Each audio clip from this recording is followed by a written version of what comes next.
Now, at first, this might seem crazy. That cartoon is as powerful as my new laptop. My name is Tim Roughgarden, and I'm going to be your guide for this series on computation and its limits. Computation is a fundamental concept, really part of the mysteries of the universe that transcends any particular technology. So you can start the story of computation in 1936, the year that Alan Turing published his landmark paper. That was before we really had computers in any form that we would now understand them. We're going to ask, is there anything computers can't do? Right? They seem so powerful. We're going to need to have a model of what it is computers can do.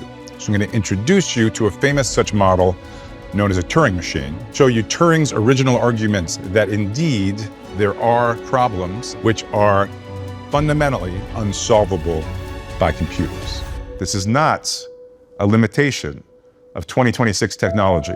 1,000 years from now, it will remain true. This is part of the nature of the universe.